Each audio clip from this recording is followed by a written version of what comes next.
welcome to episode 453 of Cinematary. I'm your host, Zach Dennis, and I'm here with Michael O'Malley and Darren Hughes. In today's episode, we're going to be continuing our Young Critics Watch Old Movies series with 1945 or 1947, if you want to go by the U.S. release, Children of Paradise, which I didn't put it in my notes. I'll just add it here. Was when they were advertising it in America, they said it was the French response to Gone with the Wind. So let that sit. That's a wild claim to make. Yeah. So we have that in part two. And then part one, we got just some movies that we saw this week, including one or two relatively new releases. I'll kick us off. The first one is, I feel like, one that's been pretty talked about on the art house indie circuit, and that is Past Lives. This is the feature directorial debut of Celine Song, who wrote and directed the film. It's loosely based off of her own life. She is a playwright, I think more well known in that space. This is kind of her first foray into feature filmmaking. And it stars Greta Lee, who is somebody I feel like if you see her, you'll know who I'm talking about, but you probably don't know her name. She's popped up in a number of like television shows.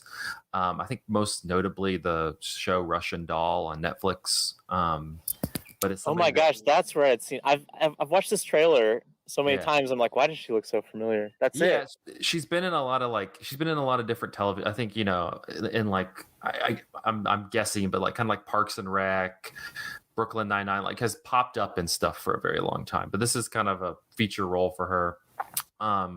Yu Teo, who is the Korean actor in this, and then John Magaro, who real talented actor.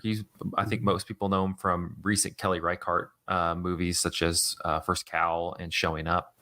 But the movie follows Nora, who's the Greta Lee character, and Hae Sung, the Yu Tao character, and it's broken up into three parts. The first part, they're children. They're living in South Korea, but Nora, her parents, who are, I think one is I think they're both artists. Her dad is a filmmaker. Her mom's an artist. Are immigrating from South Korea to Canada, and so you get a brief kind of moment of like of Nora and Hae Sung's friendship. They're kind of childhood sweethearts, but then that portion's pretty short because then she ends up moving away, and then it picks up in the second part, which is I think 12 years later or 12 years later. And Nora is now a graduate student. She's living in New York City. And just because of, the timeline we're working with, Facebook is becoming more prevalent. And through that, she becomes reconnected with Hae Sung, and they start kind of, they reconnect and start talking again. It's been so long they haven't talked since they were children. He kind of pokes fun at her because her Korean has started to get kind of rusty, and she talks about how she only uses Korean while talking with him and her mother. But then things transpire, they kind of drift apart. And the last part of the movie is 20 years from the beginning of the movie, and Nora is now married to what's his name, Arthur, the John Magaro character, and they've been married for about 7 years.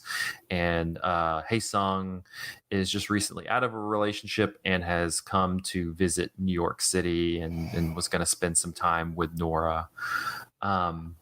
But yeah, this was one. It got pretty. I think it premiered at Sundance. It's been kind of buzzy since then. A lot of people have been talking about it since it's started to roll out into theaters. For the most part, I liked it. I thought I enjoyed it. It definitely kind of captures. It has a lot of that kind of romantic tension that you would want from this. Of these kind of, the timing never lined up. But there's definitely still something there. Two people who are kind of just, ships crossing in the night. and I think for the most part the two main actors are pretty good. I think especially Greta Lee's, when she and Yu Tao are together, they're pretty strong in kind of capturing that. Though I will have to say, though, in his very limited role, John Magaro's probably the best acting in this movie. He's very good. In his, as the husband of Nora. The couple things that I had there, I read a lot of reviews talking a little bit about just the about kind of the the language, the kind of culture clash of the movie. One of the things that I saw was that a number of people, and I was talking to a friend actually recently, and she mentioned that her friend who is Korean really did not like this movie because she just couldn't get past how bad she felt like Greta Lee's Korean accent was. But then I saw other people who were talking about it kind of going, yeah, it's like, it's rusty, it's not great, or it's not great, but it's not refined. Like it seems like somebody who has been living like in North America for a extended period of their life compared to living in Korea. And so that would be a natural thing. You would kind of assume that happens because she's probably not speaking Korean all the time. While you have somebody like Hae Sung who is living in Korea, like that's his, he's predominantly speaking that, and it seems much more like his the way he's speaking is a little bit more refined in his language than she would be. So that's been kind of interesting to explore just on those levels. The other thing, just on a more cinematic level, I didn't think that this was, I wouldn't say in any way that this is necessarily poorly directed, but it's very safely directed. It feels very akin to like episodes of like Succession or, prestige television that is like that feels very neat and very clean and very,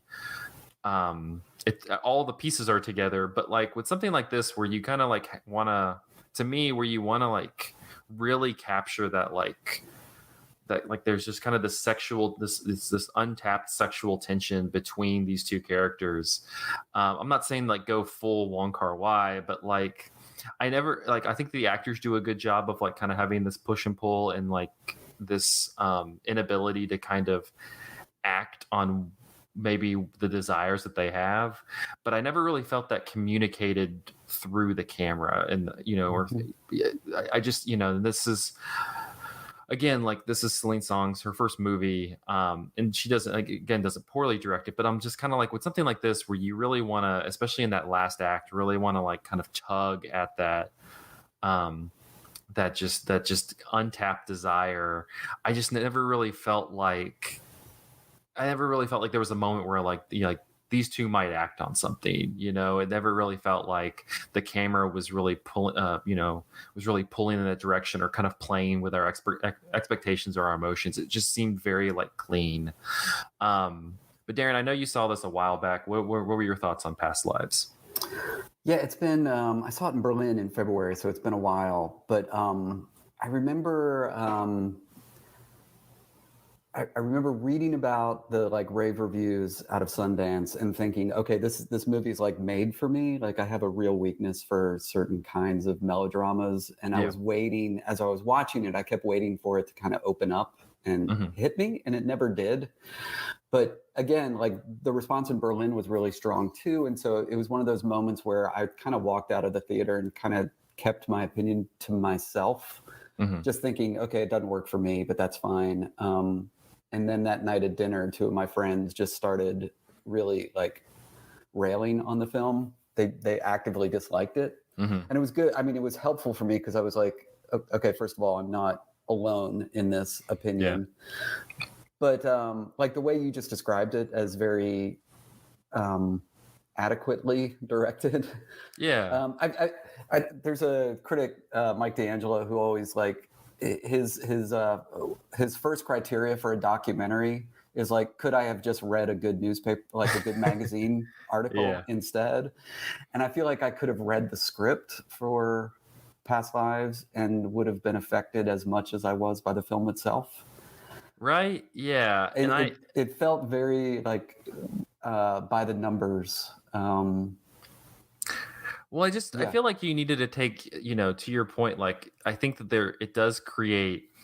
I have a tough time because I can't speak to. I think that a lot of people are responding positively, like to the kind of cultural angst. Hmm. Like she's first generation. She's kind of she even though Hey Sung never really like challenges her hard on like her Americanness or whatever.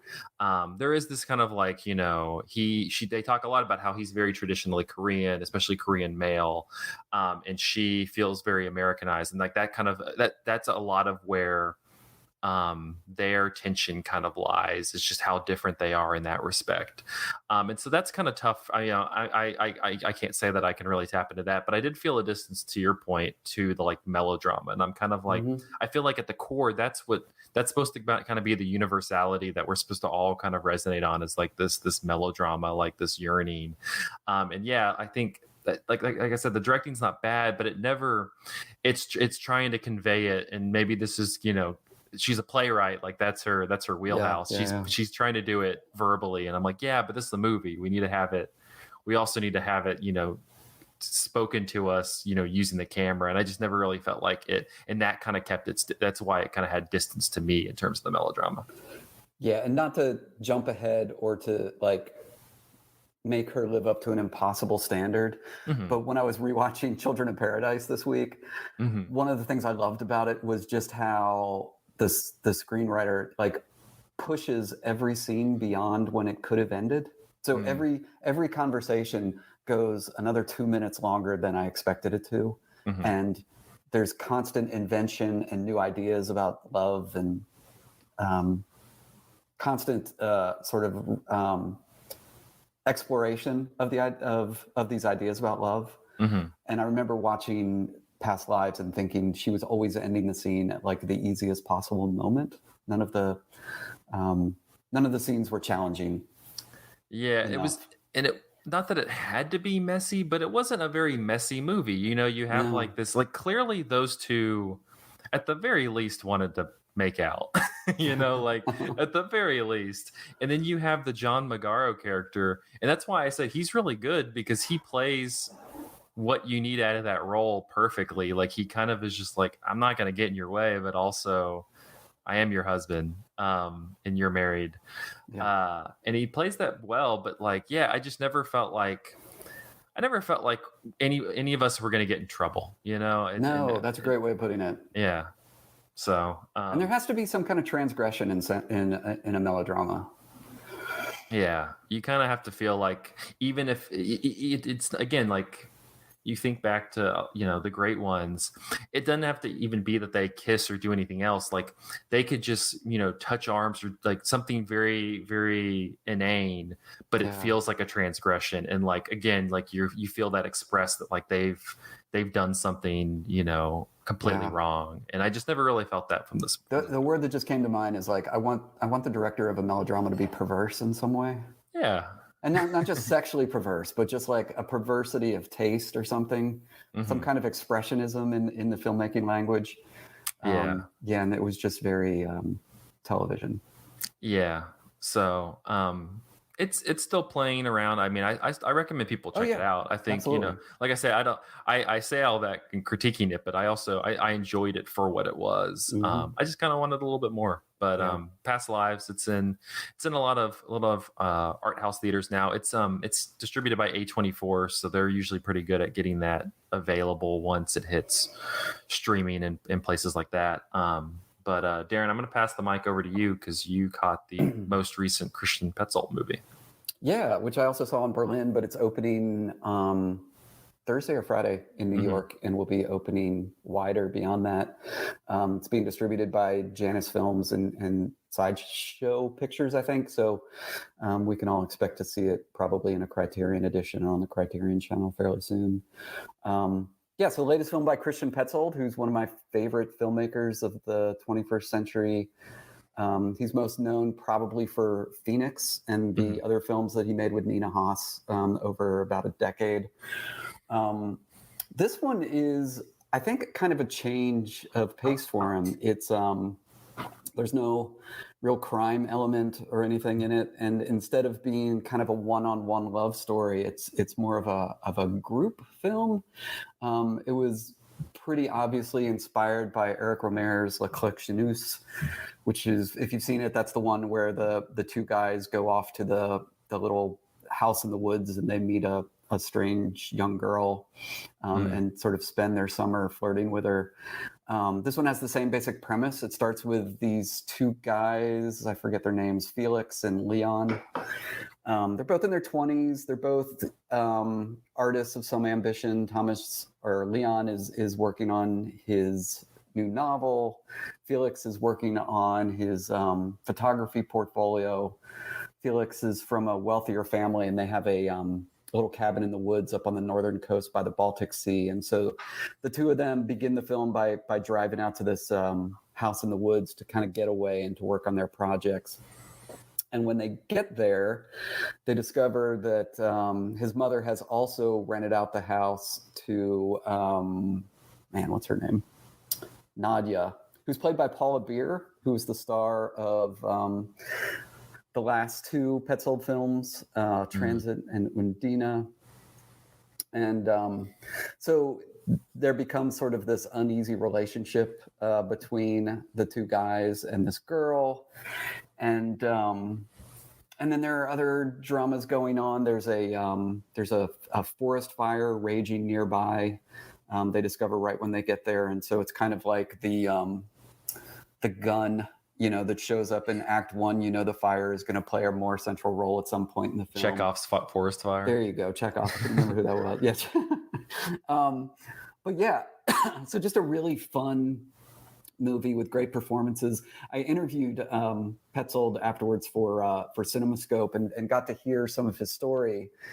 And he was planning, after Undina, to do an adaptation of this really dark Georges Simenon novel called The Snow Was Dirty, which I read a couple weeks ago, and it's amazing. But it's really dark. It's about this young guy who is sort of losing his moral compass completely during the Nazi occupation of Brussels.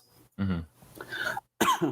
And so when COVID kicked in, Petzold got sick and ended up spending a couple weeks in bed and started sort of watching Eric Romaire films and went back and started watching like what he was thinking of as kind of like the great summer movies. Mm-hmm. Like he really loved, was it The Myth of the American Sleepover?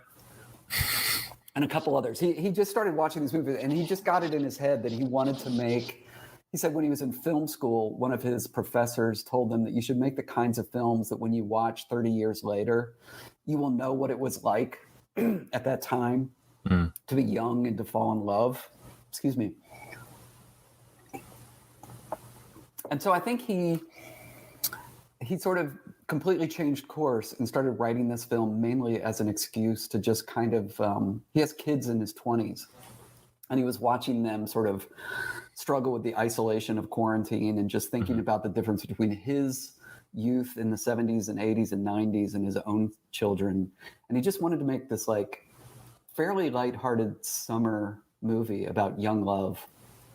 And also sort of a study of the young artist who is, sort of limited in his experience and maturity and, not the most evolved of young men, sure. As Petzold was at that age.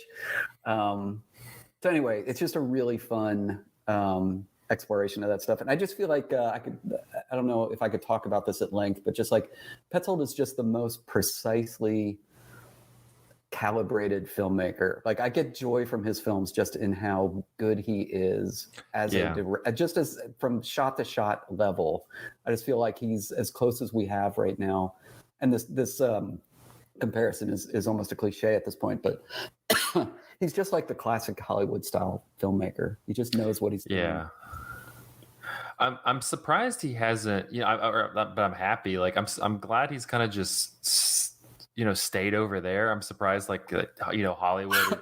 not to like pull him into something, but like I could see him coming over and maybe trying to do like a English language drama or something like that. Oh, for And he's sure. kind of just stayed over in Europe, and yeah, I agree. Like it's just kind of a consistently strong, just kind of a consistently strong filmmaker. He kind of reminds me, maybe you'll disagree. He reminds me I think this guy takes a lot more risks, so he's a little bit more like up and down than Petzold.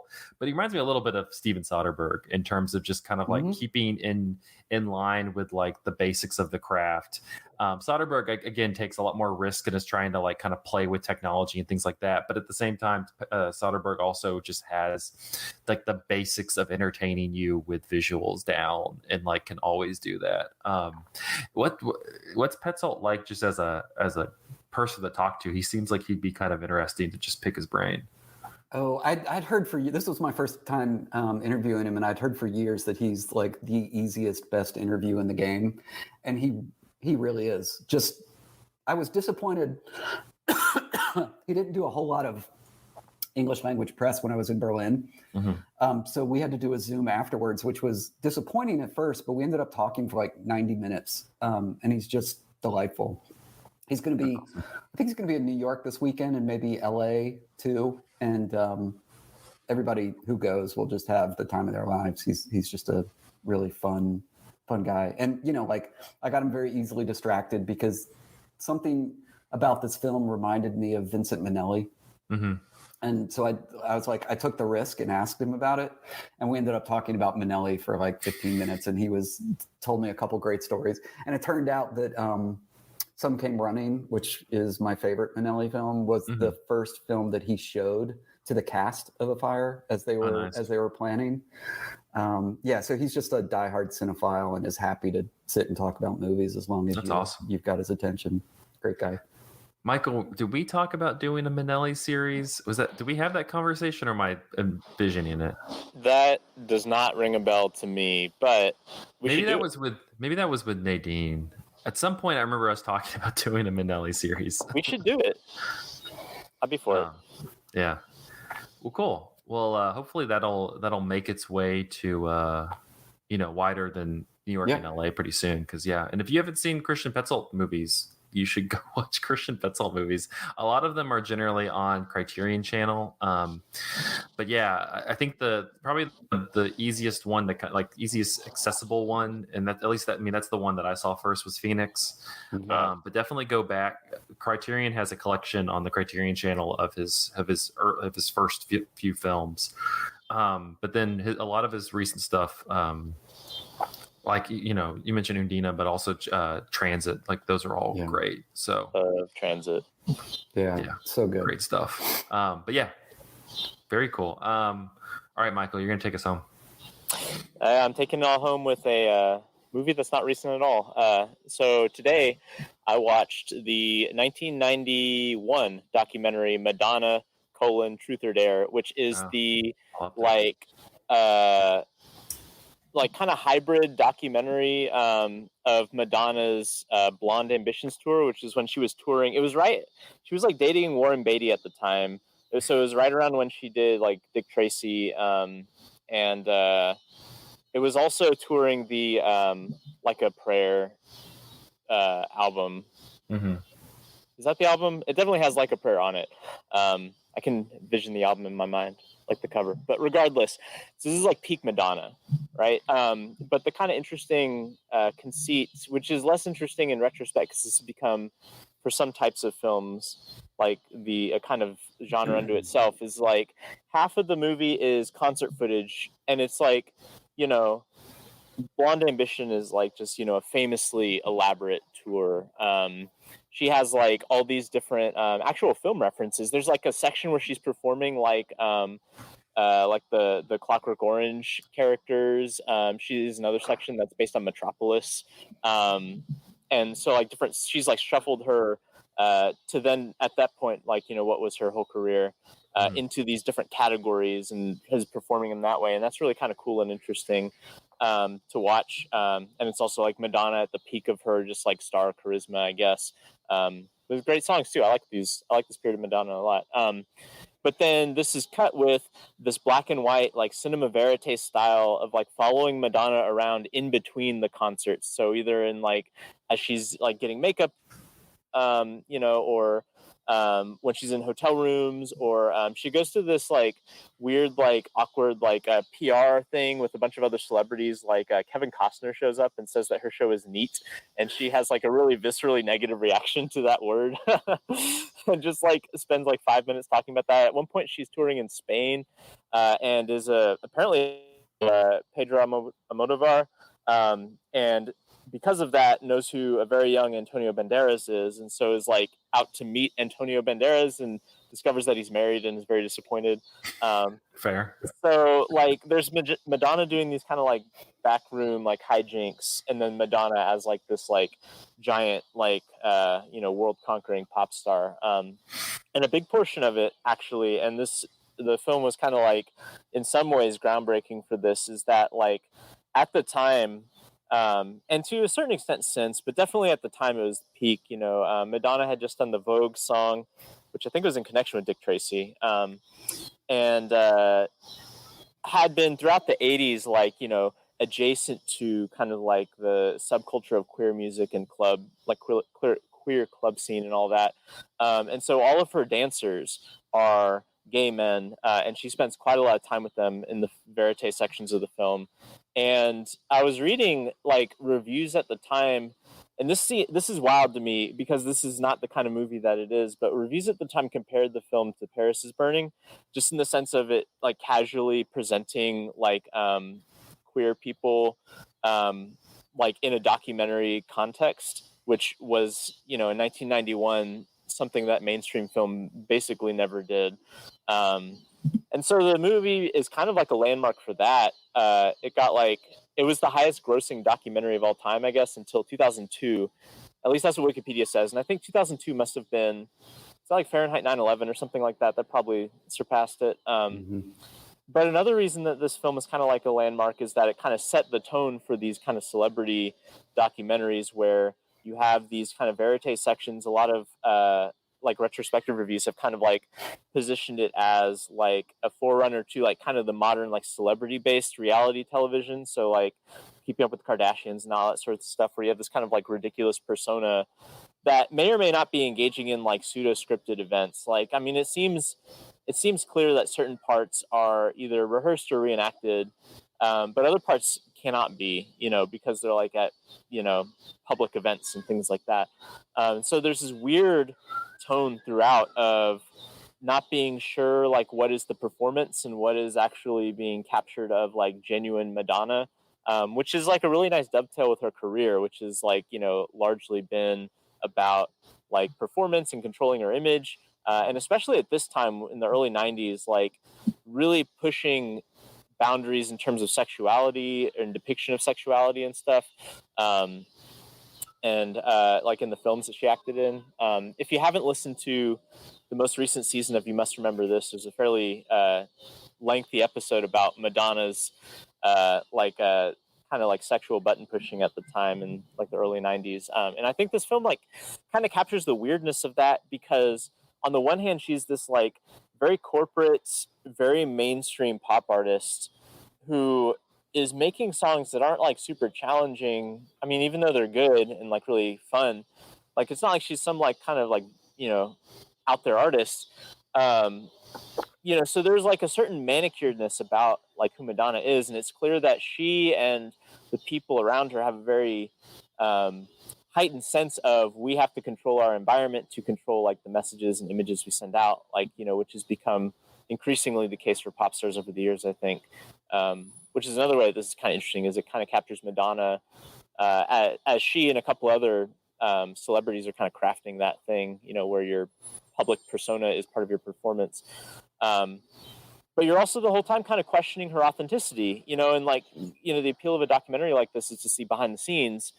But with someone who is as savvy as Madonna, and with a camera that, has the appearance of verite, but, who knows like the actual mechanics of like achieving this footage, there's just this tension throughout of like, is what we're seeing like the real Madonna and all that sort of stuff. And a little bit of that, again, has become old hat since, because it's become kind of a language unto itself with like documentary filmmaking and reality television and all that. But like Madonna herself is just a wildly entertaining and also very annoying figure at this time. You know, she is just such an enormous personality, where she just does and says things. I mean, like I've already mentioned, like wanting to sleep with Antonio Banderas, but being mad that he was married, like, and talking about it for a long time. There's this part where she's trying to get Warren Beatty to like perform for the camera and he's not, and she's just like, being really like, she's clearly like, playing this up and mugging for the camera, and which is weird for Warren Beatty, but like he's very reluctant to do it, and he just kind of doesn't want to be on camera, and so he's just like there looking uncomfortable while she is like doing this like, outsized like personality. I don't know, she's like, a presence to be reckoned with. But also the film itself is kind of interesting for the reasons I already said. So I had a good time with this. I mean, this film is still, I think, pretty highly regarded. Enough so that the Selena Gomez documentary that came out a couple years ago, or actually My Mind and Me, Selena Gomez specifically asked the same director of Truth or Dare, whose name is Alex Keshishian. I don't know. I'm definitely not pronouncing that right. But Selena Gomez specifically sought out this guy because she liked Madonna, Truth or Dare, or at least it had a reputation, that she liked. And so, I mean, it's good. If you like Madonna, it's definitely going to be good. If you don't like Madonna, it might be interesting otherwise, or, a good tool for confirming your dislike of her, because there's definitely things to dislike here. But yeah, I don't know. How does it kind of, just kind of racing in my mind, like you can go as far back as something like A Hard Day's Night with the Beatles. Yeah. But then like more recently stuff, you mentioned the Selena Gomez doc, but like even Beyonce's Homecoming, you've had a number of different pop stars, whether it's Katy Perry or Taylor Swift or whomever, who have like kind of created similar things. How does this one kind of either, does something like Hard Day's Night inform this, or does this one seem to be more informing what we're seeing now when it comes to pop stars and these types of films? I mean, it's not a narrative film like Hard Day's Night is, it's so, I mean, I think it's like engaging in some of that same, we have one of the most famous people on the planet in front of the camera. How do we deal with that? It's like the same kind of like interesting question. But I would say its approach is not like super similar. Like for one, it's not really trying to make Madonna seem likable, and it's unclear to me if Madonna herself is interested in being likable here. Like I said, like she's such a strong personality, whereas the Beatles in Hard Day's Night are like endlessly affable. Mm-hmm. Like they are like, that movie is there to capitalize on Beatlemania by magnifying it, whereas this movie is meant to, like, Madonna at this point in her career was just interested at some point in transgression, and this movie is meant to, like, I think what she's trying to do in this movie is to kind of in some ways like poke at that transgression a little bit further. And so by not kind of playing to the, I'm going to kind of like try to be sympathetic or be, show like my soul, that's a thing that puts it in like almost in contrast with a lot of other like celebrity documentaries up to that point. Like it's not like a fluff piece in the sense of you watch it and you're like, I feel like I've just seen a PR like, piece. But it's also not that, because it's clear that there's a performance being done. I don't know if that makes sense. No, it does. Cause I mean, I think, like I love Beyonce's Homecoming, but it's not necessarily like, it's, I don't feel like it's just fully, Beyonce showing you what she wants you to see.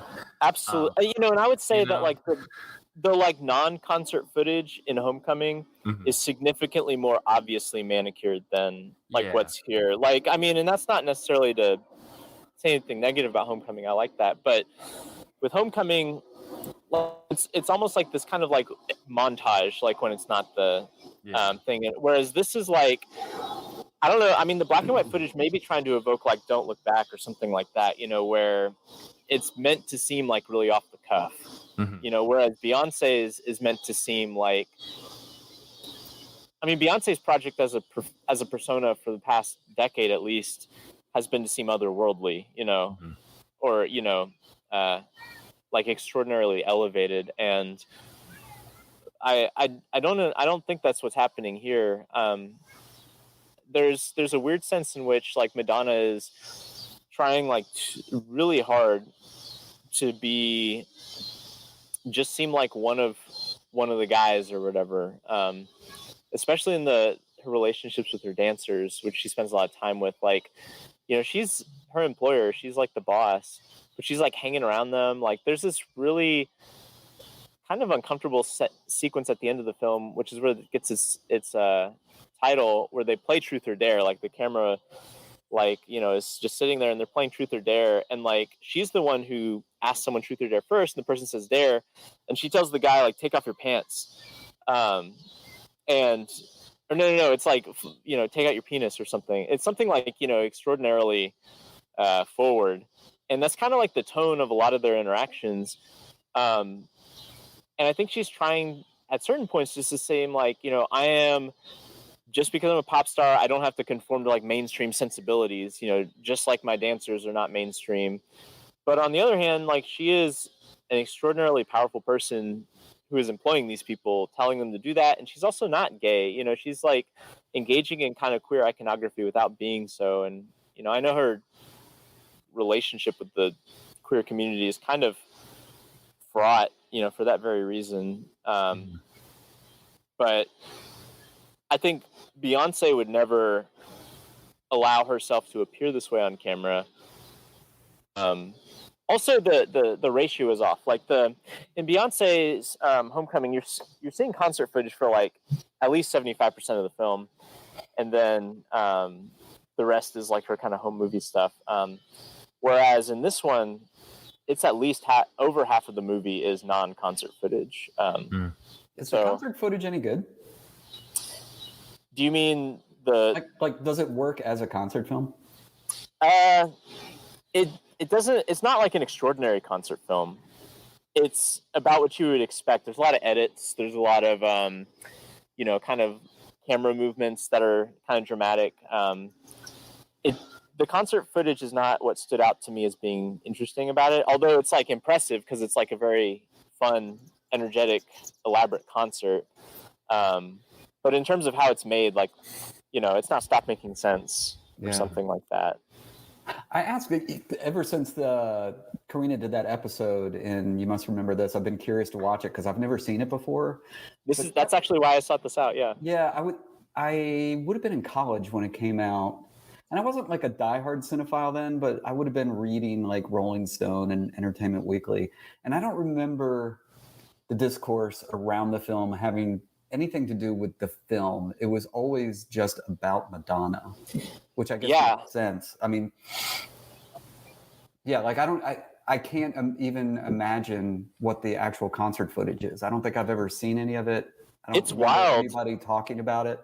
It's just the concert itself is wild. Like, everyone's dressed like priests, and like they're all doing like intentionally sacrilegious stuff. Like sexualizing religious iconography, which is like Madonna's whole thing with like a prayer. Apparently, this is in the documentary. They talk about it. The Pope came out and said, "Don't go to Madonna's concerts because of this." So good for Madonna.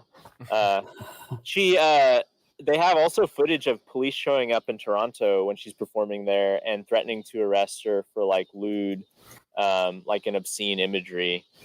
So, like, I mean, the film is like about Madonna, so it makes sense that there's like only discourse about Madonna at the time. Kind of takes all the air out of the room because she's so big. Yeah, because it would have been in the next year or so that she did the Sex Book and then the Erotica album, right? Yeah, this was all in the same couple of years, for sure. Because like a Prayer is end of the 80s maybe, and then she does all those films like Body of Evidence. When is that? It's like 93 or 92 or something. Yeah. Yeah, I don't know. Anyway, worth a watch if you're at all interested in Madonna, or if you were intrigued by the You Must Remember This episode, which is how I got onto this. I think it's got a Blu-ray out. I got a DVD from the library. Public library approved. Cool. We're going to take a quick break, and then we're going to talk about some big-time stars, but they're big-time theater stars of the 1800s in France. And they talk a lot less than Madonna did. Talk a lot less than Madonna in part 2 after this.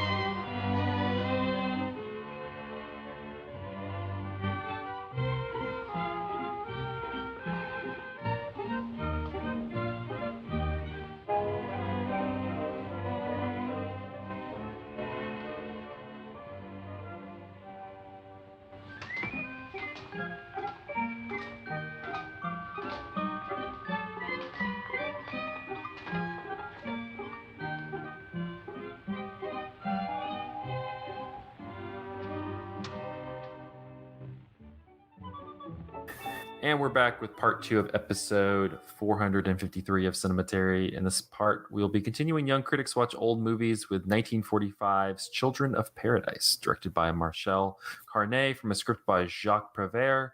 The film stars it's Arletty? I think this is the main actors, Arletty, Jean-Louis Barrault, Pierre Brasser, Marcel Herand, and Pierre Renoir.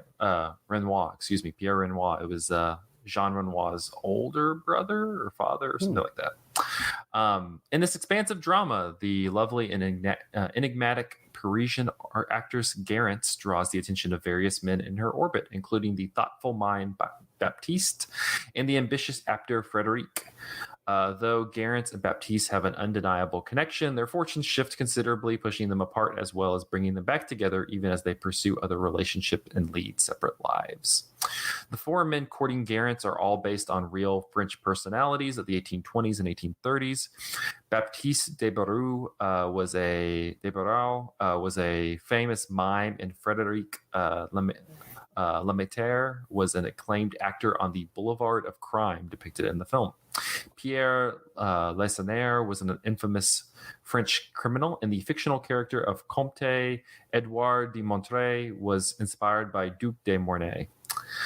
The idea for making a movie based on these characters came from a chance meeting between Carnet and Jean-Louis Barrault in Nice, during which Barrault pitched the idea of making a movie based on the actor and mime characters. Barrault told him about a famous 19th century mime, Jean-Baptiste Gaspard de Barreau, who had been given a facelift to the art of pantomime at the Théâtre des Funambules, one of the most famous performance halls on the Boulevard du Temple in Paris. Dubarreau went down in history when he killed a drunk who bothered him. During his trial, all of Paris rushed to finally hear him speak. Barrault recalls feeling the same excitement for Charlie Chaplin's first talkie a few years earlier. Then was born the idea of a film which would confront spoken theater and mime, and where the famous actor of the time, Frédéric Lemaitre, would have a role to play. Carnet, who at the time was hesitant about which movie to direct next, proposed the idea to his friend Jacques Prévert. Jacques Prévert was initially reluctant to write a movie about a mime. Quote, Jacques hated pantomime, his brother once said, but Barrault assured Prévert that he and his teacher Etienne Decroix, who plays Baptiste's father in the film, would take responsibility for developing the mime sequences. The Germans were then occupying the whole of France, and Prévert is rumored to have said, quote, they will not let me do a movie about Laisonnière, but I can put Laisonnière in a film about Dubarreau. The script incorporates quotations from the famed criminal's autobiography. Margot Capellier, Prévert's assistant on writing, said, quote, "The film was a miracle. We lacked everything. There was a set of motivated energies around these children of paradise in reaction also against the atmosphere of that time." The film was made under extremely difficult conditions. External sets in Nice were badly damaged by natural causes, exacerbated and compounded by the theatrical constraints during the German occupation of France during World War II. The film was split into two parts because the distributor Gaumont could only screen a 3-hour film half as many times as usual. By making the film a pseudo double feature, the distributor could charge 80 francs per admission, double the usual amount, therefore making up the shortfall. Jean-Louis Barrault, who played Baptiste, was committed to the premiere production of The Satin Slipper, which was a hit, and almost offered his role to a music hall entertainer that was little known at the time, Jacques Tati, before a schedule was negotiated which allowed him to fulfill both roles. Many of the 1,800 extras were resistance agents using the film as daytime cover, who under the liberation had to mingle with some collaborators or Vichy sympathizers who were imposed on the production by the authorities. Alexander Troner, who designed the sets, and Joseph Kozma, who composed the music, were Jewish and had to work in secrecy during the production. Music was provided by the Orchestre de la Société des Concerts du Conservatoire under the direction of renowned conductor Charles Monch, who personally contributed part of his income to the French resistance. The set builders were short of supplies. The camera crew's film stock was rationed. The financing, originally a French-Italian production, collapsed a few weeks after production began in Nice due to the Allied conquest of Sicily in August 1943. Around this time, the Nazis forbade the producer from working on the film because of his remote Jewish ancestry, and the production had to be suspended for 3 months. The French company Pathé took over production, whose cost was escalating wildly. The quarter-mile-long main set, the Boulevard du Temple, was severely damaged by a storm and had to be rebuilt. By the time shooting resumed in Paris in early spring of 1944, the director of photography had been assigned to another production, and his replacement had to analyze all the reels in order to match the lighting of the non-sequential shot list. All the while, electricity in the Paris studios was intermittent. Production was delayed again after the Allies landed in Normandy, perhaps intentionally stalled so that it would only be completed after the French liberation. When Paris was liberated in August 1944, the actor Robert Levigan, cast in the role of informer thief Jericho, was sentenced to death by the resistance for collaborating with the Nazis and had to flee along with author Céline to Sigmaringen. He was replaced at the moment's notice by Pierre Renoir, older brother of French filmmaker Jean Renoir, and the son of the famous painter. And most of the scenes had to be redone. He was tried and convicted as a Nazi collaborator in 1946. One scene featuring him survives in the middle of the second part, where Jericho snitches to Natalie. The New York Times in 1947 said the strong philosophical disposition of the French film director Marcel Carné to scan through the medium of cinema, the irony and pathos of life, a disposition most memorably demonstrated in his great pre-war film, Quai du Brumes, has apparently not been altered by the tragic experience of the last few years, as witness his most ambitious picture, Les Enfants du Paradis. For in this long and fervid French picture, which was more or less clandestinely made during the Nazi occupation under circumstances of the most exacting sort, Monsieur Carné is platonically observing the melancholy masquerade of life, the riddle of truth and an illusion of La Comédie Humaine. And if that sounds like a mouthful, you must rest emphatically assured that Carné has bitten off a portion no less difficult to chew. And Variety in 1947 said this ambitious French feature turns out to be a strange mixture of the beautiful, the esoteric, and the downright dull. Some startling flashes of inspired mime cry and fresh Gaelic humor are wedded to the not un-Hollywoodian concept of the femme fatale who willy-nilly in this instance leads men to their ruin in an uneven performance of writing and directing. So it didn't seem like the Americans were fans, but here we are today. Darren, I was going to start with you because this is the first time you had seen this movie in a long while. So I'm curious, if what your impression was before and then rewatching it for the podcast. What was it like? Yeah, so I grew up I'm no longer a young critic watching old movies. I'm an We old barely are, critic too. rewatching old movies. But I grew up in the suburbs where I had no access in the 80s and early 90s to very much world cinema at all. Mm-hmm. So I'm pretty sure I watched Children of Paradise when the original Criterion DVD was released. Would have been, I don't know, very early 2000s. So 20 years ago or so was the last time and the first time I'd watched it. I remember coming away from it. My lasting memory was that I wish I were fluent in French, because the script is to me the standout of this film. I mean, I mentioned this already, but it's so tightly structured as what could be almost like a treatise on the various thoughts about love. Is it there's the poetic ideal of love in Baptiste. There's the Frederic is sort of the more carnal, pleasure seeker. The Count is sort of removed from it all. So on the paper, it would be so easy to almost plot the various points in the film, like almost like philosophical or rhetorical points of the film. Mm-hmm. But it's, at least for me, it's like easy to forgive it for being so tightly structured, because each individual conversation is so strong.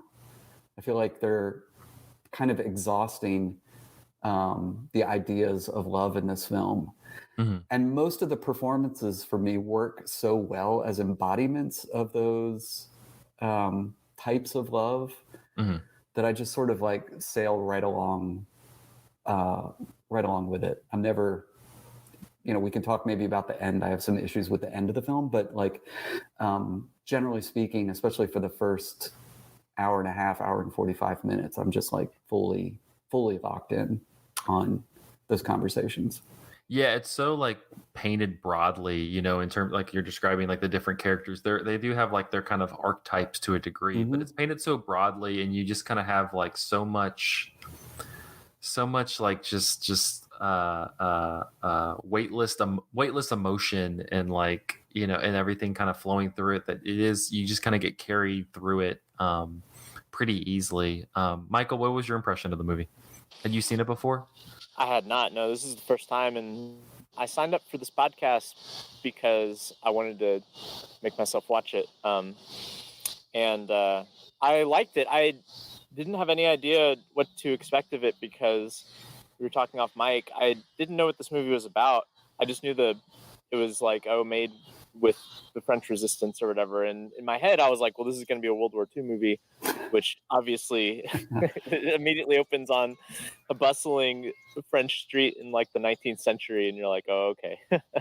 But no, I liked it. And like I said, I had no idea like where it was going to go. Like from the moment I realized it wasn't what I thought it was going to be. I mean, a big part of this movie, this is fairly surface level, but I'm simply not familiar outside of like the, extraordinarily broad, like Marcel Marceau, like, stereotypes or whatever. Like, I'm not that familiar with like pantomime as an art form, and a lot of this movie is devoted to the staging of it. So a lot of this movie, I was just kind of interested in that. And it's kind of amazing how troubled and difficult the production is, because the parts that you would imagine would be the hardest parts of a movie to, craft during a wartime occupation, aka like the sets and, mise en scène and all that sort of stuff. Like, it looks tremendous. Like, there's every shot, there's so much to look at. It's just like a really sumptuous looking movie that I was really drawn into it on that level. So what you're saying now, Darren, about like how each of the characters is a certain like archetype of love, I hadn't quite burrowed into it on that schematic of a level yet. I think because a lot of the movie I was just kind of enraptured in, I mean, just the crowd shots. Like, the crowd shots are just incredible in this movie. There's I am amazed that it's like a set, like a quarter-mile long set, like Zach. because it looks so good. I don't know. It's pretty surface level, but that was my main takeaway, having not seen this before, was just being impressed by the kind of just depth of what was in the frame each time. This is such a there's no depth to what I'm about to say, but I agree, Michael. Like, when the movie opened, I had this moment where I thought, like, how long has it been since I saw a new movie that could afford to costume a couple hundred extras in a crowd scene? Mm-hmm. It's like, that's a kind of filmmaking that was just like standard issue for decades, and now it's like there's no financing system that allows for that kind of massive crowd scene. Or if there is, you CGI it. That's what I was gonna say. I just totally. watched the trailer for the Ridley Scott Napoleon movie with Joaquin Phoenix, and they have like this scene where he's like, walking the streets of Paris, and like, it doesn't feel like this movie with, when they're walking the streets of Paris and Napoleon. And this also, just by coincidence, I also rewatched for the first time in 20 years Rome Open City, which I'm pretty sure the last time I watched it was on a bad VHS tape. So, it was barely legible. And so to watch the new restoration, or the relatively recent restoration on Criterion, the fact that that film was being shot on the streets of Italy, of Rome, around the same time this was being shot in Nice. Yeah. And just two completely different visions of Europe in 1944 couldn't be more different. Yeah, it's impossible to imagine that film, Children in Paradise, being made during World War II. Yeah. The one thing that I was also thinking about, just in terms, going back to the point, Michael, you're making about just the pantomime, like they have extended sequences of some of the theatrical productions, but they have that one extended sequence for the most part of the one performance, the pantomime performance with, I think Frederic and Baptiste are in the same show. And it's not nearly as extensive and as, and as like focused on as this movie, but I was thinking a lot like that that Powell and Pressburger must have watched it in terms of like, having the performance within the performance in the Red Shoes. Like it just reminded me like where you just kind of get teleported into, like, it just, the movie becomes this performance. You kind of get sucked in for, it's not very long. It's like a 15-20 minute stretch, but you're watching this like pantomime performance pretty, fully acted out. So, one of the, I'm curious, the some of the stuff that I read briefly about this movie called it like the most French movie, like the French movie, this is the movie that like is the most French movie of all time, and I kind of tend to agree with that. There's a lot of French movie tendencies in this, but I feel like it also it's such a striking difference from. I guess my point is that it's interesting to think of this as like the kind of epitome of French cinema compared to what we would generally like point to, like the French New Wave or something like that, like Truffaut and Godard and people like that. Truffaut, I read a quote, was a giant fan of this movie, and it's just kind of interesting to see this kind of listed as like this epitome of French cinema, when I don't think a lot of times, we may look over this and look towards that French New Wave period of time. Yeah, I do think that so another thing that was set off mic about this film was that in America, this was promoted at times as like the French version of Gone with the Wind, or the French response to Gone with the Wind, or something. What was the line? Yeah, it was the response, which is better. And yeah, there you go. The French saw Gone with the Wind and we're like, we got to show you guys. Nazi resistance is the same thing as Southern fables. But anyway, I think one thing that is actually an interesting parallel with Gone with the Wind is that, both America and France, they're kind of like filmmaking mainstream gets pretty radically shuffled up, in the 50s and 60s and 70s. And both Gone with the Wind and this movie are, in terms of scope and like, I guess, craft, a kind of apex of a filmmaking style that is like of its era more so than, like Gone with the Wind, as racist as it is like the Technicolor film, like the Hollywood Technicolor film in terms of craft. Maybe there's a few others, but like you're talking about like apex of like the old studio system, like that's that. And I can imagine, I'm not nearly as familiar with like pre-French New Wave. I mean, I've watched a few, like Renoir and all that sort of stuff, but I can imagine this movie having that kind of similarly totemic, like the scale and precision of what was accomplished here within an older way of filmmaking, is something that is kind of parallel to that in the only way I would actually consider it parallel. Zach, you said that you sort of agreed with the idea that this is the most French film. So what is that? Pretty French. What does that mean? I mean, I have my own thoughts, but there was a lot of affairs. There's a lot of people in love, unable to or like overly expressing their love. Yeah. There's a lot of Paris and like pretty Paris sequences. There's lots of drinking. There's lots of, I mean, it's a horny movie, but it's also people want to talk about how they're horny and why they're horny. And I think it's that talking that makes it specifically French. Like they want, it's the discourse. It's like the debate that makes it stereotypically French, like in a beautiful way. He can never seal the deal. They talk too much, and like if you just shut the hell up for 5 seconds, he maybe could have sex with her, and like they could have fallen in love way. But that he like has to like talk, and like literally at the one point he like talks for too long, and then Frederic shows up and screws the whole thing up. I'm like, yeah, man, like just come on. He has his chance. I mean, he's miming all day. He's got to get those words out sometime. Yeah. I also was, to be fair, was struggling with Baptiste just as a character. Mm-hmm. He was fine, but like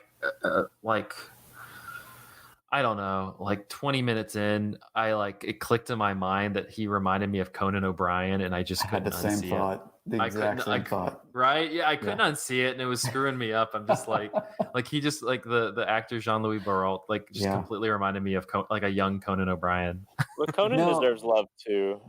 I mentioned very casually that like I have some issues with the end of the movie. Yeah. And it's like I get that Baptiste represents, he works on paper for me as like this figure of he can't consummate the relationship when he first meets her because that would destroy his ideal vision of or whatever, this overly idealistic, romantic, perfect sense of love.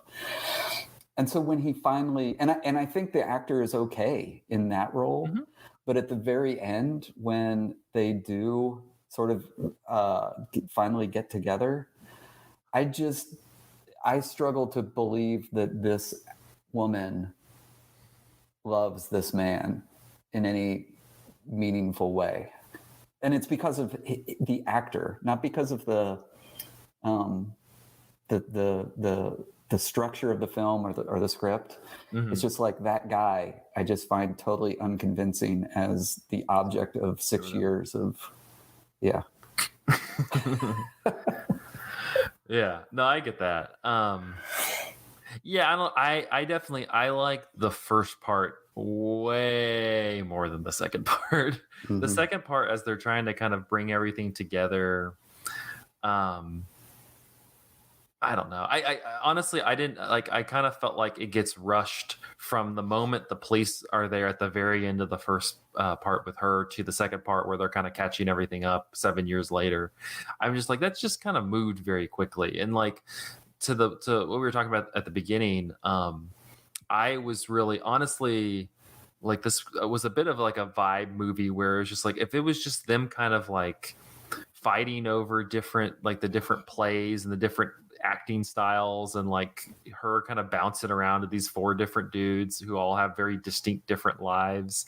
If that was the whole movie, I'd be completely fine with it. I really didn't need it to lead anywhere. I was completely good with just the breeziness of just, them hanging. I like the blind, not blind guy with the bird. I like the little the informer thief that Jean Renoir's brother played. Like I'm like you got all these little kooky characters. I'm like, yeah, this is fun. Like give me like 2.5 hours of this. Avril the henchman who gets his hot chocolate after their first assault. Yeah, like you're just like you got all these like kooky people around like doing and they're all like trying to fall in love and put on their plays and stuff. I'm just like, yeah, whatever. Like that's all I need. Then it gets all complicated with with all these emotions and other things. I'm like, I wish it was back in the good old days of just hanging around, doing whatever in 19th century France. I do think that like there is like some weird pacing that I don't know. I wonder how it would feel. I mean, I guess it's kind of like inherently a 2-part story regardless because you have the time jump. But like the very end of part 1, which you just mentioned, Zach, where the count comes in, he's like, hey, you should marry me. And she's like, I don't know about that. And he's like, here's my little card in case you change your mind. Mm-hmm. And then I was imagining that coming back much further in the movie, but it's like within 5 minutes, she's like, oh, never mind. I've been accused of a crime and now I have to be like, it was like that seemed like it was seeding something that was going to be much longer gestating than it was. And I don't know, like the second part has some of that same stuff too, where by the end of the film, there's like the assassination of the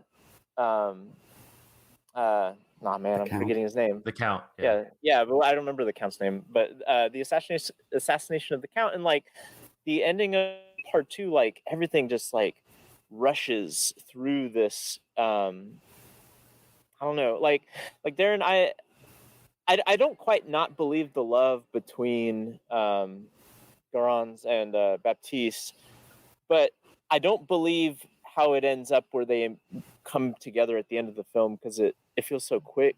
And the distance between when they come together at the end of the film or near the end of the film and then the actual end of the film, with the assassination and then like her going through the crowd, like leaving and he can't catch up with her. Like it all happens way too fast like that. I don't know. I agree that I enjoyed the characters. There's something about the structure and pacing that bothered me though. Feels mean to say that about a movie that was employing the French Resistance and a miracle to piece together. But maybe they should have saved some of this for the editing room. Yeah, just the whole her getting accused of murder and arrested, like all that kind of stuff. It felt like almost like this like scattered Dumas plot that like you thought she was like gonna like go away for like it needed almost a little bit more time to like kind of simmer because like it happens and like then you kind of there's a little overture, you go into part 2 and then she kind of shows up pretty quickly afterwards. You're like, oh hey, what's up? I thought you were gone. I don't know. Do you guys think the film is too schematic? Because I mean, Darren, at the beginning you kind of pointed out how the different male love interests are all kind of representative of different things. I mean, is the film just too interested in that as a conceit rather than and is maybe disinterested in some of the connective tissue, or is this something else? No, I think, it sounds like I like the film more than you guys do. I think it's actually like maybe one of the greatest scripts ever. Like I love the script of this film. And so I don't mind the schematic nature of it, the design of it. I just wonder if, like, for me, not all of it works quite by design. Like, I'm curious, what did you all think of Natalie at the end of the film? Baptiste's wife. Is her last scene, I'm trying to remember, is her last scene where she walks into the room? Yeah, and she finds them together. Yeah. And she gets her speech. To be honest, like, Natalie, of the core cast, like Natalie was the character I felt like I understood the least, and she was just there as a device.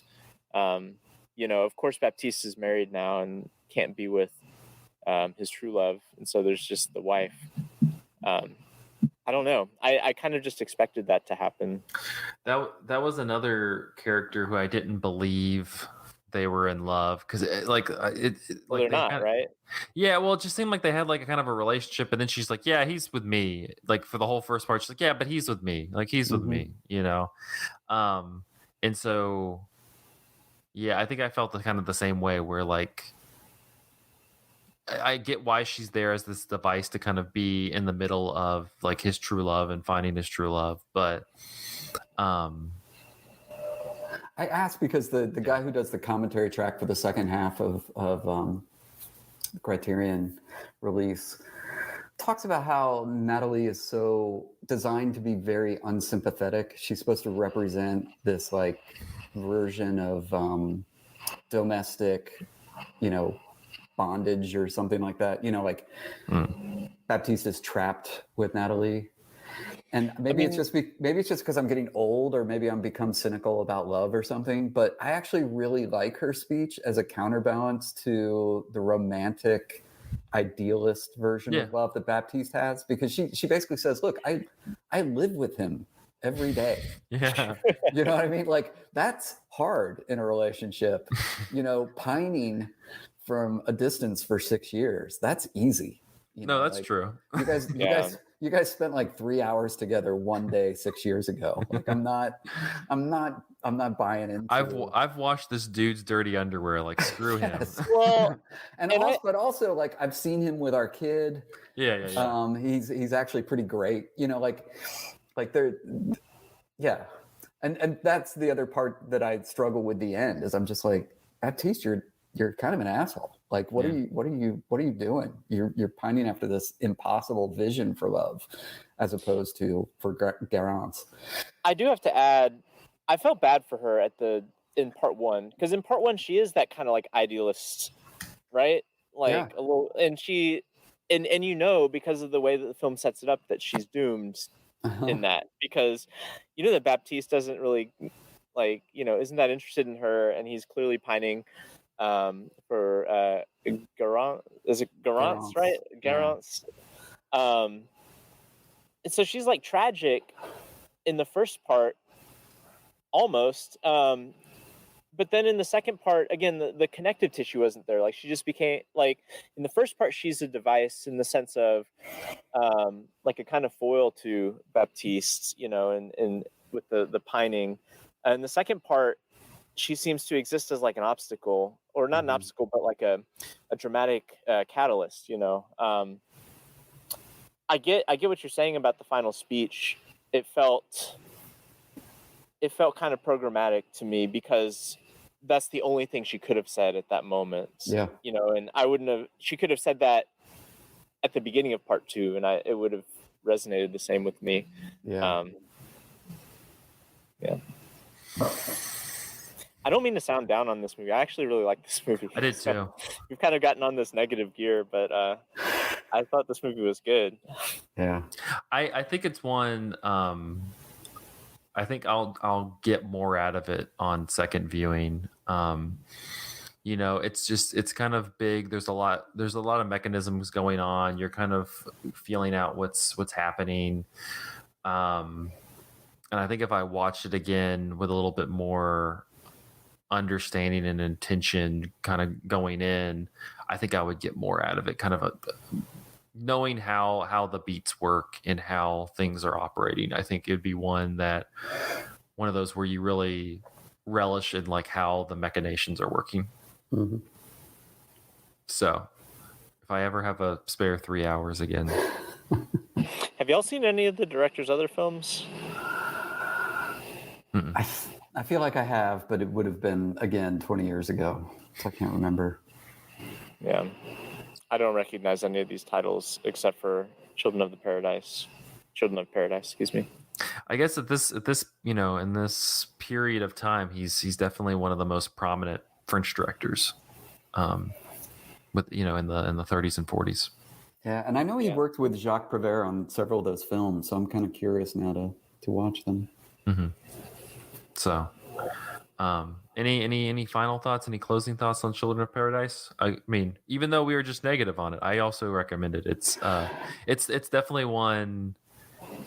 I don't know. It feels like It feels like a big big movie to kind of, if you really just want to dive into like a big movie, I think this is one well worth your time. This is going to sound like a negative question, which it's not. I'm just curious, like, because this movie is highly acclaimed. I'm looking on Wikipedia, and like basically like the French version of AFI, it feels like in 1995 called this the best film ever made. And you know, it obviously has like this enormous reputation.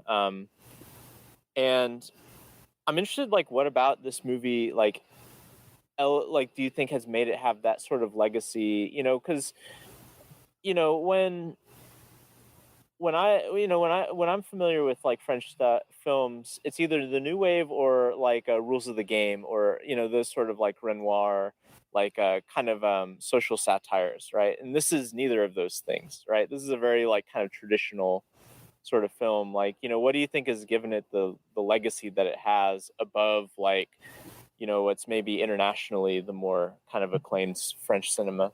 Mm-hmm. You haven't watched any Tati, correct? We've talked about. Oh no, I watched all of them. I went through when we did our series. That's right. Yeah. When I think of French, I think of the French New Wave, Tati, Jacques Demy, which kind of, you know, works off of French New Wave. You know, Agnes Varda, Chantal Akerman.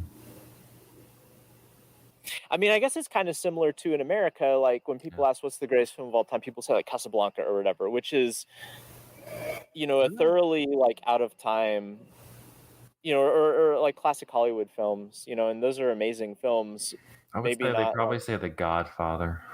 I'm not agreeing with it. I'm just saying that's what I. No, I agree. I'm trying to think of like the Citizen parallel Kane. or Citizen Kane. I feel like that one's fallen out. Like I feel like Casablanca and Citizen Kane have fallen out as like the obvious choices. Now it's like The Godfather, the Hitchcock like Psycho or Rear Window, or not even Vertigo. That. We have such bad opinions in America. What I'm saying is like domestic opinions of their greatest films. Yeah. Like it's interesting that like that says something interesting about like, you know, the films themselves, that they become known as, like the fact that Citizen Kane was for such a long time kind of consensus greatest American film. Like that says something interesting about like what we consider our national cinema. Yeah. And I was just gonna say, going back to maybe like the question of like, well, why do you think, like it does have this like really strong string of nationalism to it, you know, like there is like this pride in the work of these performers. You know, you have Paris like on full display, like it was used as this kind of you know, liberation French nationalistic like hurrah, we've you know, the Nazis are out, they're defeated, like this movie's coming out kind of thing. And so I think I think you have to kind of consider that, you know, going back to the notes, like consider that cultural context around it as well, is like they're just getting out of the occupation. Like you have this film that's been going on, you know, it was supposed to come out but was going on and people knew about it and were like anticipating it coming out. You know, we're really holding out hope to like see it once the occupation was done. And so it comes out and it's kind of almost like this like this is the kind of, this is, you know, we're out of it type. Like this is the thing to kind of celebrate, we're out of the Nazi occupation, and like France is France again type thing. So maybe that plays into it as well. Mm-hmm. Yeah. All right. Well, that will wrap up this episode of Cinematary. If you would like to learn more, head to Facebook at facebook.com/Cinematary, or Twitter and Instagram at handle @Cinematary. If you would like to support the show, support us at patreon.com/Cinematary. Big thanks to our patrons, Cam, Chad Newsom, Candace Sisson, Ron Hayes, Teresa Marsathi, and Tyler Chandler. We appreciate the support. If you'd like to support us, we'll probably do a Patreon pick thing soon, you know, so throw $1 our way. You just have to pay the $1 and you get to make us watch something, you know. What better way to, you know. And it may become our most listened to episode of all time. Yeah, Andrew's students have done it. Everybody's done it. On the next episode for Young Critics, we're going to be diving into a movie I'm excited to watch because I have not seen it since I had to watch it in school during film studies classes. But we're finally doing a Ingmar Bergman film on Cinematary, which seems way overdue at 454. Wait, which episodes. one is it? Which one is it that we ended up doing? We're doing Wild Strawberries from 1957. Oh, nice. So, no, I take that back. We did Seventh Seal. I take that back. We've done Seventh Seal. Yeah, that was also a Young Critics movie, wasn't it? Yeah. So, but yeah, Wild Strawberries. So it's still not that much Bergman for a podcast that's had 454 episodes. We have an episode of Shrek Romeo 3. and Juliet. It's Shrek 3, but we don't have much Bergman. But until then, thank you all for listening. We'll see you next episode.